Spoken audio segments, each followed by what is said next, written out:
الحمد لله رب العالمين والصلاة والسلام على سيد الأنبياء والمرسلين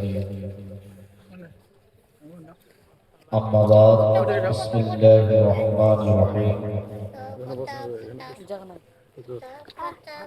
إن الدين عند الله الإسلام آمنت بالله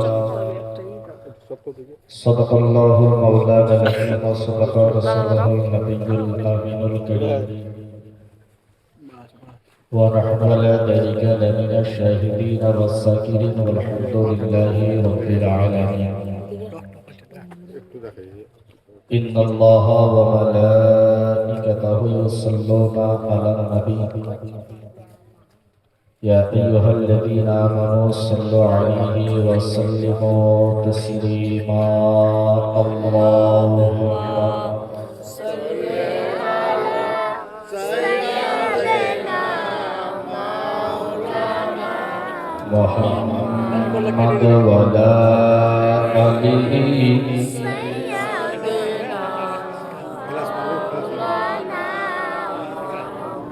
কাতেরি গাড়িতে চাপার পরে হলাম মোরা রবানা কাতেরি গাড়িতে চাপার পরে হলাম মোরা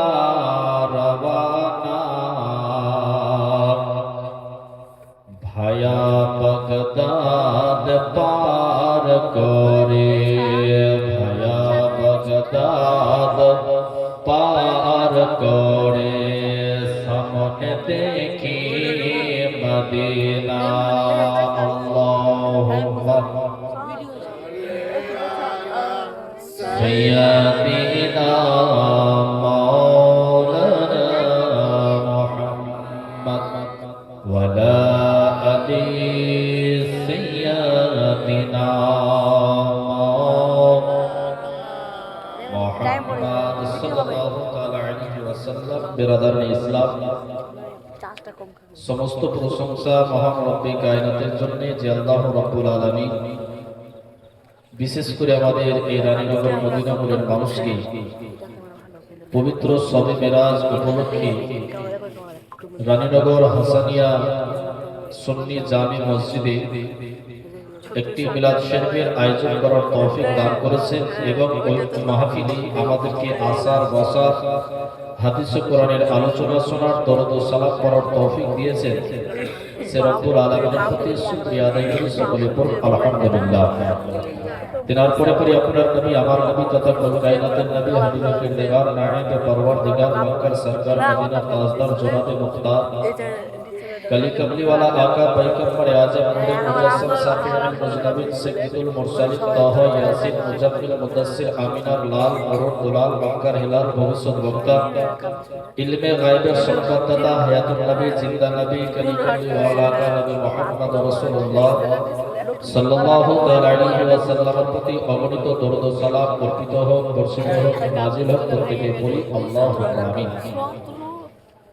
बिरादर इस्लाम खुतबा पढ़े पढ़े अल्लाह कुरान पवित्र संविधान হতে একটি প্রসহর ও মারুফ আয়াতে শরীফা তেলাওয়াত করেছি। আল্লাহ পাক কালামুল্লাহ শরীফের মধ্যে ইরশাদ করেন ইন্নাদ দীনা ইনদাল্লাহিল ইসলাম, অর্থাৎ আল্লাহ পাকের নিকটে আল্লাহ পাকের মনোনীত নির্বাচিত পছন্দনীয় ধর্ম একটাই, সেটার নাম হচ্ছে ইসলাম।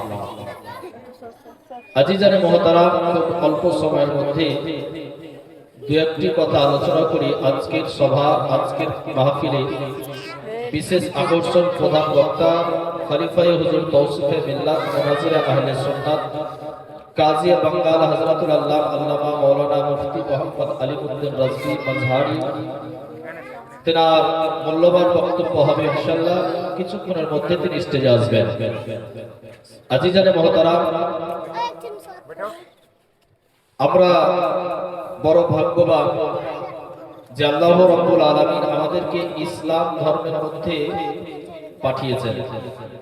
বা ইসলাম ধর্মের অনুসারী, যেই ধর্মের মানুষ এক আল্লাহ বলে জানে বা মানে, যেই ধর্মের মানুষ একমাত্র আল্লাহ ছাড়া দ্বিতীয় কারো ইবাদত বন্দেগী করে না, ওই ধর্মের অনুসারী হচ্ছে আমরা।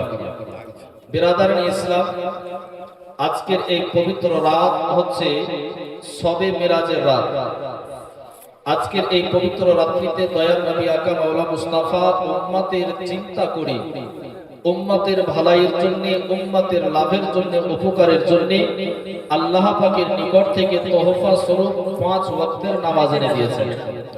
আজকের এই পবিত্র শবে মেরাজের রাত্রিতে আলহামদুলিল্লাহ, আজকে আমাদের এই রানীনগর মদিনা মোড়ে যে মসজিদ প্রাঙ্গণে আমরা বসে আছি, এই মসজিদ দীর্ঘদিন ধরে ওয়াক্তিয়া মসজিদ হিসাবে মানুষ জানতো, চিনত, মানত, কিন্তু আলহামদুলিল্লাহ আজকে আমাদের কাজী বাঙ্গাল হুজুর ফাকিহ বাঙ্গাল মুনাজির আহলে সুন্নাতের তত্ত্বাবধানে, তিনার উপস্থিতিতে আজ থেকে আমাদের এই হাসানিয়া নুরি মসজিদে আলহামদুলিল্লাহ জুম্মার নামাজ চালু হয়েছে। ইনশাআল্লাহ এই মসজিদে কাল কিয়ামতের সকাল পর্যন্ত জুম্মা এবার চলবে। বিরাদার ইসলাম, এই ইসলাম ধর্মটা কি? কিছু শ্রেণীর মানুষ বলে যে নবী পাক নাকি জুলুম করে, অত্যাচার করে, মানুষের উপরে আঘাত করে, মারধর করে নাকি ইসলাম ধর্মের মধ্যে মানুষকে এনেছে। এই কথা 100-তে 100% ভুল। মানুষ বেধর্মী থেকে, কাফের মুশরিক থেকে, বেদিত থেকে, ইহুদি খ্রিস্টান থেকে, এই দেখেন বলে না যে ব্যাগ না চাইতে পানি। হ্যাঁ, আমার কুতুব কাকা তার ভাই বোনের নামে 500 টাকা আমাদের মসজিদে দান করেছে। আল্লাহ পাক যেন তার দানকে কবুল করে, বলুন আল্লাহুম্মা আমিন। তো বিরাদার ইসলাম, আমার নবী পাক সাহেবের আওলাদ কিভাবে ইসলাম ধর্মটাকে প্রচার করেছেন, কিভাবে বেদিনেরা, কাফের মুশরিকরা নবীর উপরে কালেমা পড়ে ঈমান এনেছেন, একটি মাত্র রওয়ায়াত বর্ণনা করে ইনশাআল্লাহ আমি আমার বক্তব্য সমাপ্তি ঘটাবো। আজিজানে মুহতারাম, একটি রওয়ায়াতের মধ্যে পাওয়া যায় যে দয়ার নবী, এই দেখেন আমার আতি কাকা তার আব্বার নামে অর্থাৎ আমার দাদুর নামে 300 টাকা দান করেছে। দান গেলে একটু পরে দিও, একটু ওয়াজ করে নি তারপরে দিও। হ্যাঁ, একটু ওয়াজ করে নি তারপরে দিও।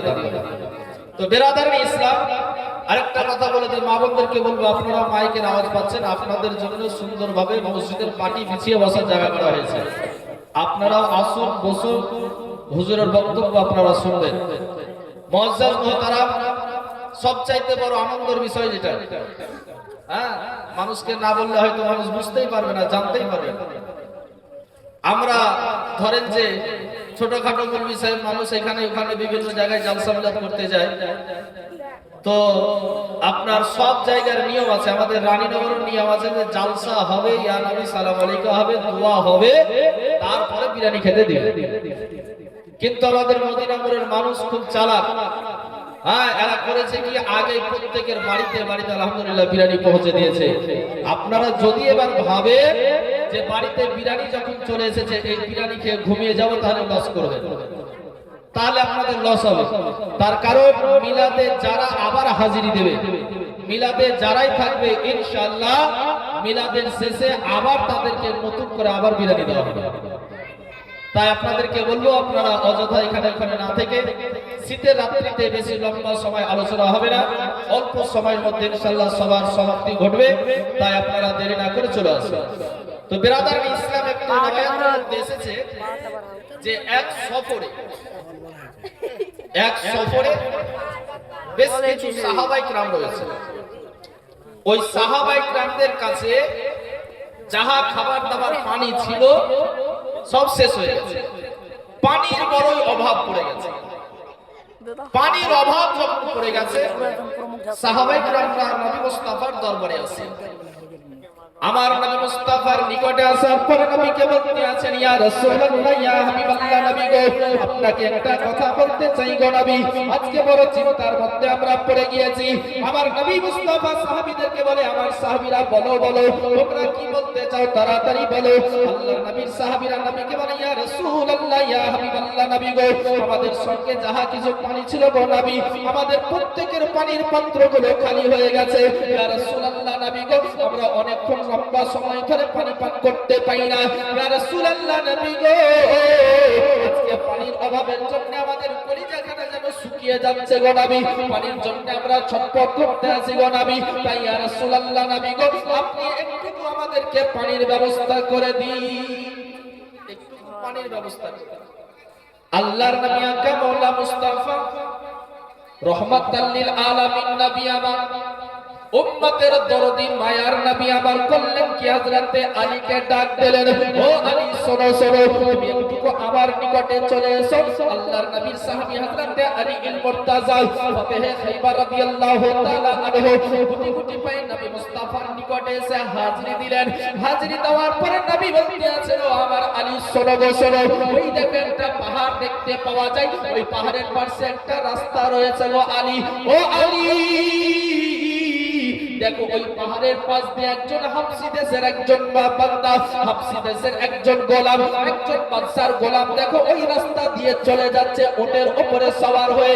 ও আলী তুমি যাও যাও, তার কাছে চলে যাও, দেখবে তার কাঁধের মধ্যে একটা পানির মস্কিজা রয়েছে, তার কাঁধের মধ্যে একটা পানির কলসি রয়েছে। হে আলী তুমি ওই ব্যক্তির কাছে চলে যাও, ওই গোলামের কাছে চলে যাও, আর ওই গোলামকে বাবা আলী তুমি আমার কাছে নিয়ে এসে হাজির করে দাও।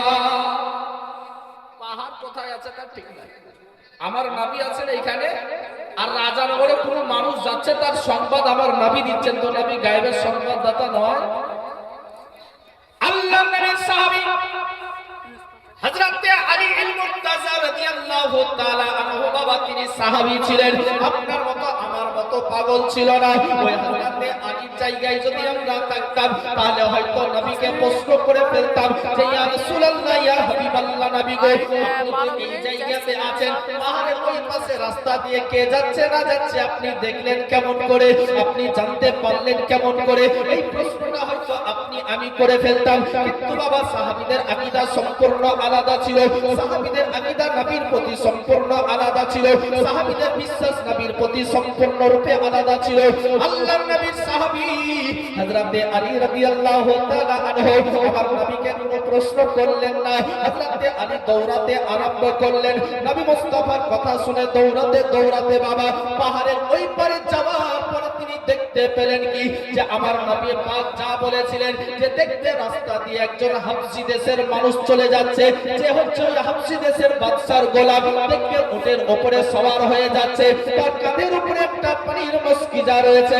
আল্লাহর নবীর সাহাবী হযরতে আলী বলতে আছেন যে আমার নবী পাক ওই ব্যক্তি সম্পর্কে যাহা কিছু বলেছিলেন আমি আলী বুঝতে পেরে গেছি, ওই ব্যক্তিকে দেখে আমি চিনতে পেরে গেছি, আমার নবী পাক যেটাই বলেছিলেন ওই ব্যক্তি সম্পর্কে আমি আলী মিলিয়ে দেখলাম যে নবীর কথার সঙ্গে এই ব্যক্তির মেলটা হচ্ছে কিনা, নবীর কথার সঙ্গে এই ব্যক্তি মিলছে কিনা।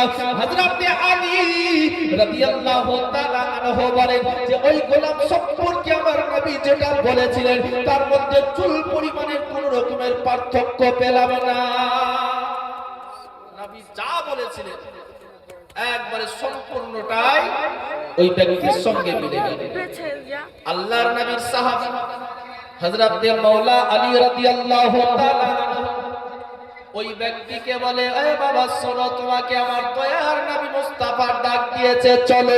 ওই গোলাম বাবা মুসলমান নয়, সে হচ্ছে একজন গায়ের মুসলিম, সে ইসলাম ধর্মের অনুসারী নয়, সে নবীকে চিনে না, নবীকে তা জানে না। যখনই হযরতে আলী ওই গোলামকে বলেছে, বাবারে চলো চলো, তোমাকে নবী মুস্তাফা ডাক দিয়েছে, ওই গোলাম বলতে আছে, ভাইজান গো শোনো শোনো, তুমি নবী কাকে বলো আমি তো চিনি না, তোমাদের নবীকে আমি তো জানি না, আমি তোমার সঙ্গে যেতে পারবো না। আল্লাহর নবীর সাহাবী হযরতে মাওলা আলী রাদিয়াল্লাহু তাআলা আনহু ওই গোলামকে বলে, গোলাম আজকে আজকে দয়ার নবী আমাকে বলেছে তোকে সঙ্গে করে নিয়ে যেতে, তাই তোকে ভালো মনে বলতে আছি তুই খুশি খুশি আমার সঙ্গে চল। যদি নিজ ইচ্ছাতে তুই আমার সঙ্গে না যাস তাহলে আমি তোকে টানতে টানতে নবীর দরবারে নিয়ে যাব। নবী যখন বলেছেন তুই ইচ্ছা করে না গেলে তোকে টানতে টানতে নিয়ে যাব। আল্লাহর নবীর সাহাবীর এই কথা শুনে ওই হাবশী দেশের গোলাম হযরত মাওলা আলীর সঙ্গে চলতে আরম্ভ করলেন। চলতে চলতে চলতে চলতে বাবা দয়ার নবী আকা মাওলা মুস্তাফা সাল্লাল্লাহু তাআলা আলাইহি ওয়াসাল্লামের কাছে এসে উপস্থিত হয়েছেন।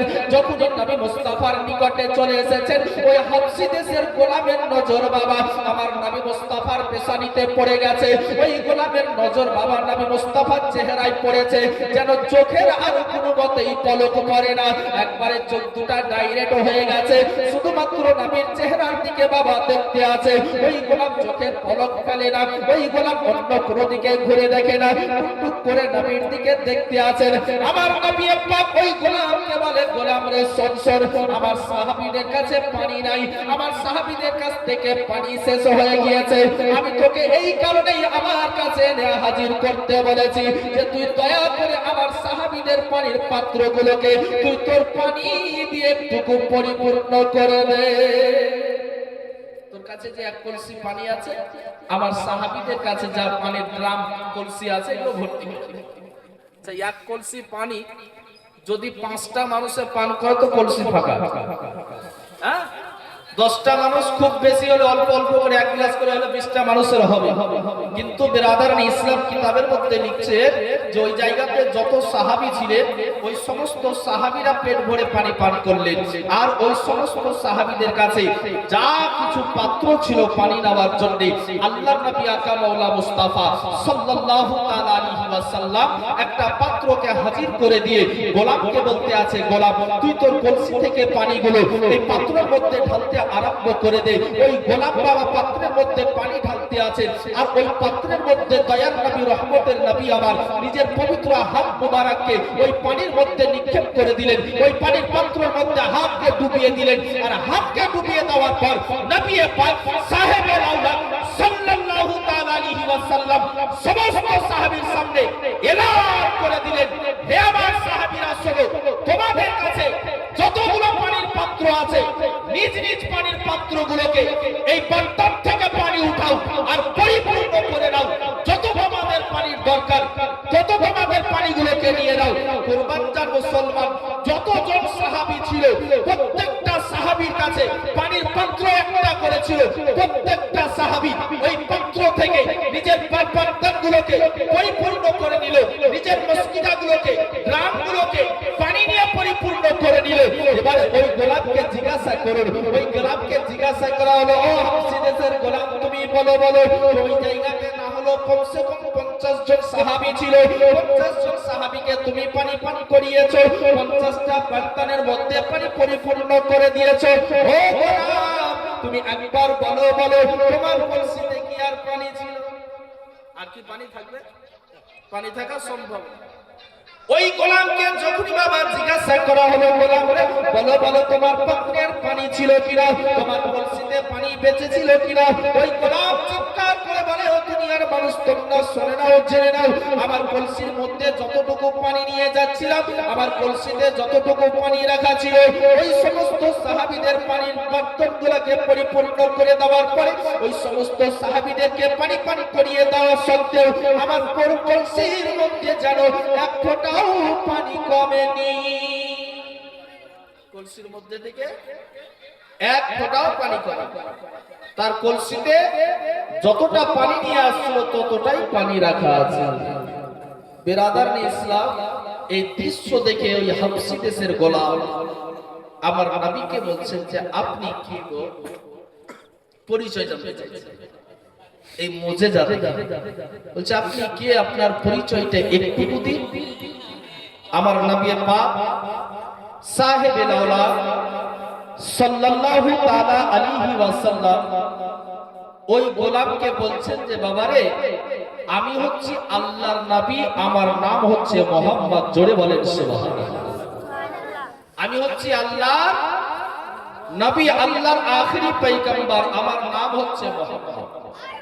বাবা যখনই আমার নবী মুস্তাফার নামখানা শোনা নিয়েছেন, ওই হাবশী দেশের গোলামের মধ্যে যেন বাবা আপনার অন্য রকমের ক্যাটাগরি চলে আসলো। ওই গোলামের অন্তরের মধ্যে নবীর প্রতি মহব্বত চলে আসলো। ওই গোলাম বলতে আছে নবীকে, ইয়া রাসূলুল্লাহ, ইয়া হাবিবাল্লাহ, নবী গো, আমি তো আপনার এই মুজিজা দেখে, এই দৃশ্য দেখে আর থাকতে পারি না গো নবী, আমি তো আর সহ্য করতে পারি না, বরদাস্ত করতে পারি না। ইয়া রাসূলুল্লাহ, ইয়া হাবিবাল্লাহ, নবী গো, আপনি দয়া করে আমাকে কালমা পড়িয়ে আপনার দলের মধ্যে ভরিয়ে নিন, আপনার দলের অন্তর্ভুক্ত করিয়ে নিন। আমিও আপনার উপরে কালমা পড়তে চাই, আপনার কালমা পড়ে ঈমান আনতে চাই, আমিও এক আল্লাহ বলে মানতে চাই। এতদিন দেব দেবীর পূজা করেছিলাম, এতদিন পাথরের পূজা করেছিলাম, এতদিন মূর্তির পূজা করেছিলাম, এতদিন অগ্নির পূজা করেছিলাম, কিন্তু ওগো আল্লাহর পয়গম্বর, আপনাকে দেখার পরে, আপনার এই দৃশ্য দেখার পরে, আপনার মুজিজা দেখার পরে আমি আপনার প্রেমে বড় পাগল হয়ে গেছি, আমি বড় দিওয়ানা হয়ে গেছি গো নবী। তাই আপনি আমাকে তাড়াতাড়ি কালমা পড়িয়ে মুসলমান করে নিন, আমি কালমা পড়ে মুসলমান হতে চাই। আমার দয়ার নবী, মায়ার নবী, উম্মতের দরদি নবী আমার করলেন কি বাবা, ওই কাফিরকে বাবা, ওই ইহুদিকে সঙ্গে সঙ্গে কালমা পড়িয়ে মুসলমান আমার নবী করিয়েলেন, সঙ্গে সঙ্গে কালমা পড়িয়ে মুসলমান করে দিলেন। মুসলমান যখন হয়ে গেল, আমার নবী পাক ওই গোলামের উপরে এবারে খুশি হয়ে, আনন্দ হয়ে আমার নবী বলছে, গোলাম তুমি তো আমার উপরে কালমা পড়ে ঈমান নিয়ে আসলে, মুসলমান হলে, তো তোমাকে আজকে আমি একটা অফার দিচ্ছি। বলে, ইয়া রাসূলুল্লাহ, কিসের অফার? ওই গোলামকে নবী বলছে, গোলাম আজকে তুমি আমার কাছে যা চাইবে আমি সেটাই তোমাকে দান করে দেবো। জোরে বলেন সুবহানাল্লাহ, আর একটু জোরে বলেন সুবহানাল্লাহ। আমার নবী বলছেন যে যা চাইবে তাই তোমাকে দান করে দেবো। কোন বাপ যদি কোন বেটা কেটে বলে, বেটা তুই যা চাইবি তাই তোকে দিয়ে দেবো, তো বেটা বলবে, বাপ তেরা বাড়ি গাড়ি যা আছে সব লিখে দাও, বলবে না? আমার মতো মৌলবীকে বললে হয়তো চাও। গোলামকে আমার নবী বলছে, গোলাম তুমি যা চাইবে আজকে আমি তোমার উপরে বড় আনন্দ হয়েছি, খুশি হয়েছি, তুমি আমার কাছে যেটাই চাইবে আমি নবী আজকে সেটাই তোমাকে দান করে দেব। আচ্ছা, নবী কিন্তু বলেননি যে তুমি টাকা চাও, পয়সা চাও, বাড়ি চাও, গাড়ি চাও, নবী কিন্তু উল্লেখ করেন যে যা চাইবে, মানে গোলামের যেটা ইচ্ছা হবে সেটাই পেয়ে যাবে। গোলাম যদি বলে, হুজুর আমাকে 10 কেজি সোনা দেন, তো 10 কেজি সোনা দেন। যদি বলে, ইয়া রাসূলুল্লাহ আমাকে 2 বস্তা টাকা দেন, তো 2 বস্তা টাকা পেয়ে যাবে। এক কথায় যা চাইবে নবীর কাছে সেটাই আমার নবী পাক দিয়ে দেবে। আল্লাহর নবী আকরামুল্লাহ মুস্তাফা সাল্লাল্লাহু তাআলা আলাইহি ওয়াসাল্লাম বাবা যখনই গোলামকে এই অফারটা দিয়েছে, ওই গোলাম আমার নবীকে বলতে আছে, ইয়া রাসূলুল্লাহ, ইয়া হাবিবাল্লাহ, নবী গো, আজকে যখন আপনি আমাকে অফার দিয়েছেন গো নবী, আজকে যখন আপনি আমাকে সুযোগ দিয়েছেন, আপনি যখন আমাকে বলতে বলেছেন গো নবী, তো আপনার কাছ থেকে আমি ধন দৌলত টাকা পয়সা চাই না, আপনার কাছে আজকে বাড়ি গাড়ি সোনা চাঁদি চাই না। ইয়া রাসূলুল্লাহ, নবী গো, আপনার কাছে কেবলমাত্র একটা জিনিস চাইবো, যেটা আপনি আমাকে অবশ্যই দেবেন, আপনি অঙ্গীকার করেছেন। আল্লাহর নবী বলো, বলো বলো তুমি আমার কাছে কি চাও বলো। ওই হাবশী দেশের গোলাম বলতে আছে, হুজুর গো, আপনি তো আমাকে দেখতে পাচ্ছেন, আমার চেহারাটা কত কালো, হচ্ছে হাবশী দেশের মানুষ, হাবশী দেশের মানুষ হয় বাবা কালো কুৎসিত, হাবশী দেশের মানুষ ওদের রং হয় কালো, কিন্তু অন্তর খুব ভালো। হযরতে বেলালে হাবশী তিনারও রং ছিল কালো, কিন্তু তিনার অন্তরটা একবার আয়নার চাইতে পরিষ্কার।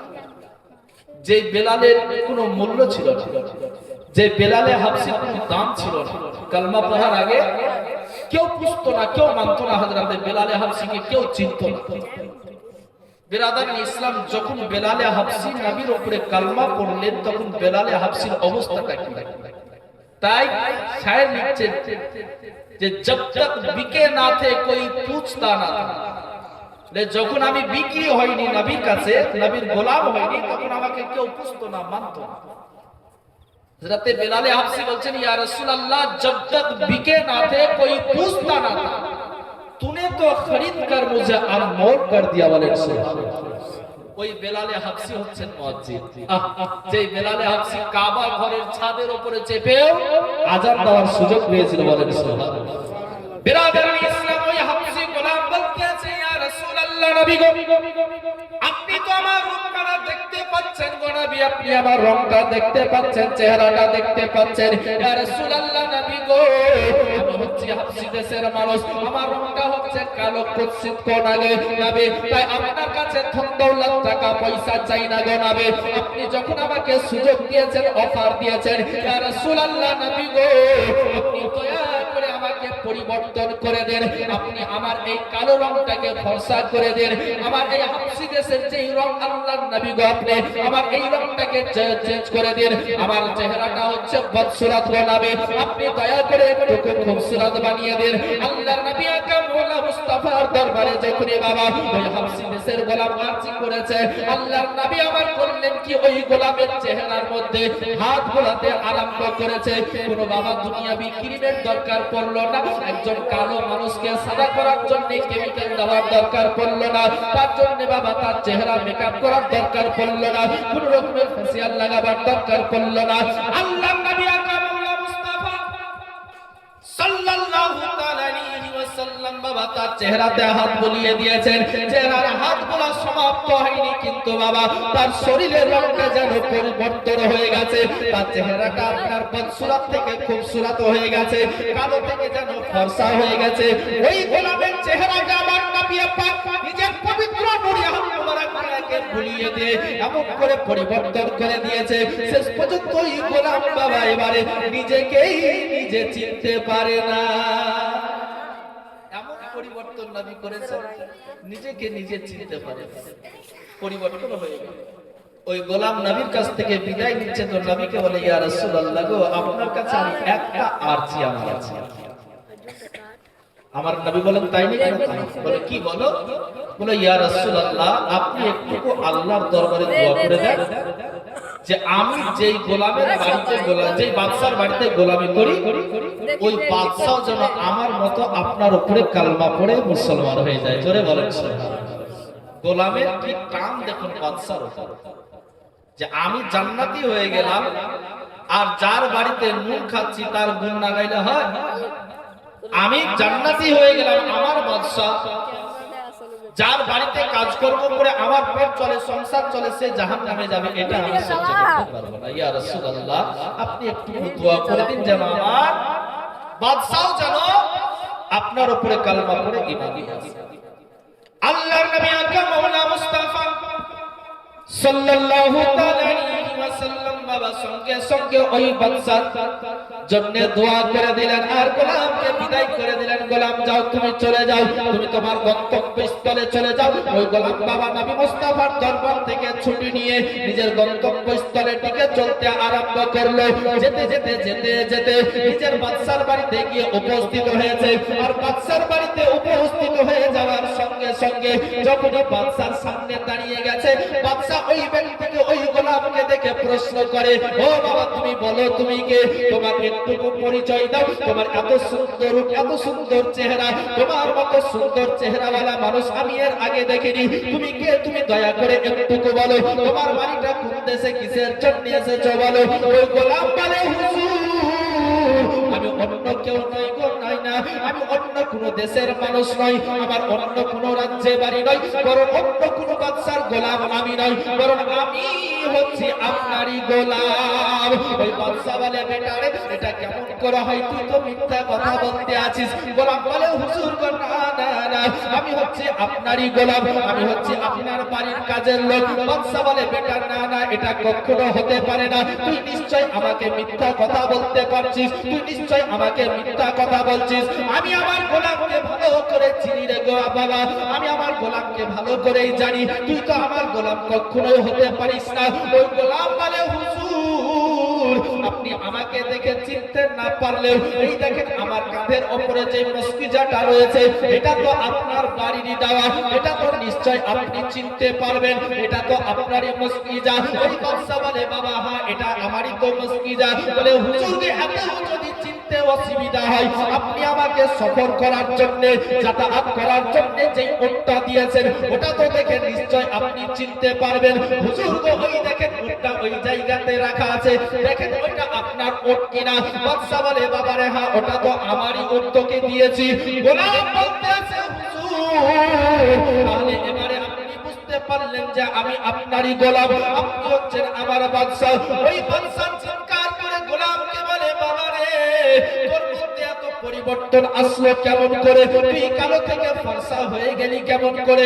বদসুরত থেকে খুবসুরত হয়ে গেলি কেমন করে? ওই গোলামকে যখনই বাবা প্রশ্ন করেছে, ওই